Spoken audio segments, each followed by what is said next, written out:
you doing, folks? Welcome back to another review here at Juan's Air Gun Reviews. Today we are going to be doing a video that one of my subscribers asked me to do. He was interested in seeing what the results would be for the Crosman triple threat 3-inch barrel on my modified frame. So this is the modified one. It has a Crosman 1377 8-inch barrel all the way to the tip there. I've done a video a few months ago reviewing the whole triple threat kit, so if you want to see some more details about that, you can refer to that video. I've polished the hammer, trigger sear. I've got a stronger hammer spring in here. I've done some valve work. Like I said, I got the 8-inch barrel from 1377 in there. I had to drill out the housing and I epoxied it in place. And it took some finessing to get the cylinder mag to line up and still rotate properly and give you the right shot. But it worked. It worked perfectly. What else have I done to this? There's a small dentent here. I don't know if you can see it. Let me try to point it out. A small dentent that seals the front of the valve to the mag, and then the mag seals to the front of the barrel. If you're familiar with this, and that dentent piece, it has a space for an O-ring in it, but from the factory there's nothing on it.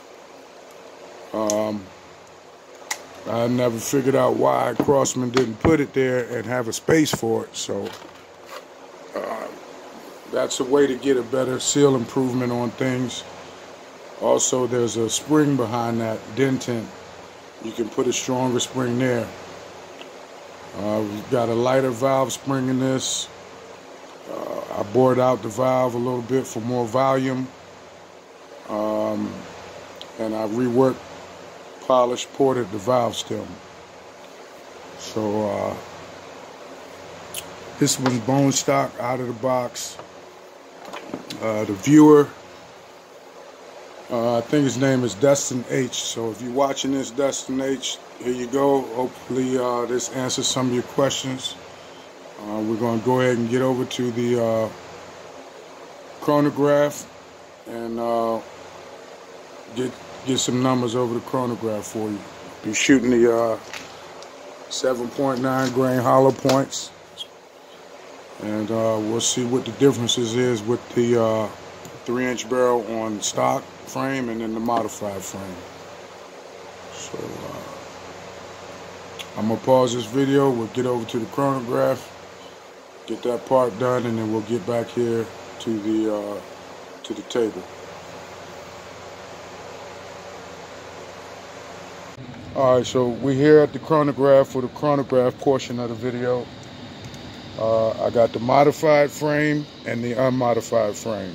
Alright, so we're going to do 10 shots with the stock frame, and then we'll switch the barrel and do 10 shots with the modified frame. So here we go. First shot with a 7.9 grain hollow point pellets, stock frame, 3-inch barrel.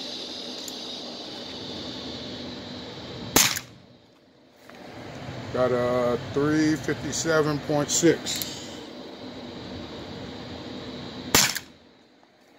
Got a 357.7.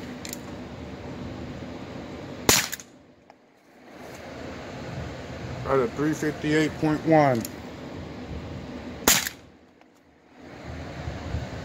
350. 321. 331. 339. 332. 335. I believe this is the last shot. 325. So it looks like you're... All right. So I got the 3-inch barrel mounted to the modified frame, tuned and modified. Let's do 10 shots, 7.9 grain, and see what we get with the modified frame. Stock frame, you average about 330, so let's see what this gets. First shot. Got a 393.8. Second shot. Got a 385.8. 385.9. 381.2. 378.5.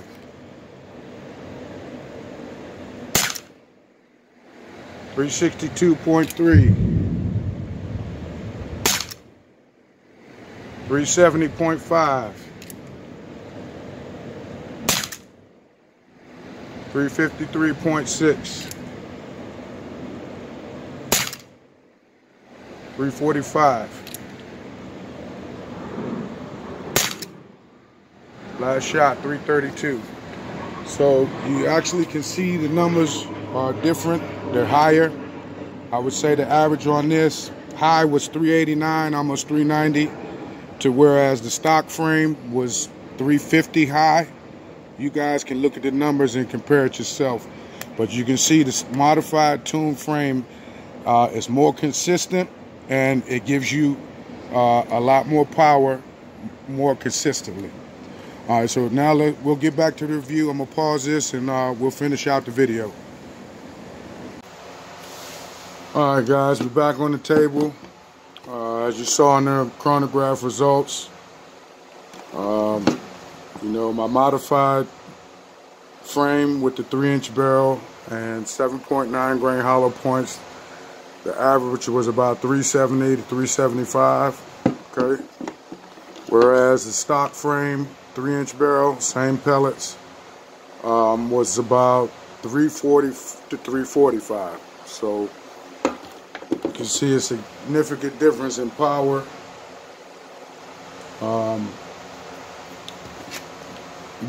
My mods really on this is using a 3-inch barrel is kind of a waste in CO2. You're wasting it more than it's able to help you. One basic tip, if you're a tinker or tuner, you already know this. If not, here you go.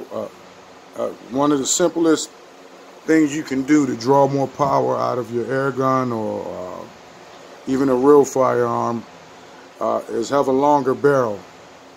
With the air guns, what the longer barrel allows is more time for CO2 to travel behind the pellet before it's expelled out into the air, you know what I mean? Before it's wasted, basically. So, you know, to go in and do the mods that I've done and, you know, put a 3-inch barrel on it, you're not going to get the full performance capabilities out of your tune.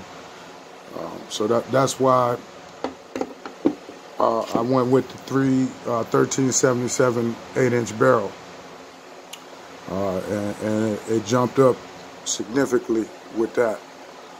So, and for you guys that don't tinker and tune and just think, hey, I can slap a longer barrel on something, that's not the case. You can also hurt yourself by doing that. Your valve has to have enough volume to push through the longer barrel to see those performance upgrades and gains. So you can, if your valve doesn't have enough power to push through, you can hurt yourself by having the barrel a little too long. So there's sort of a sweet spot in there that you got to find, test, and tune for yourself.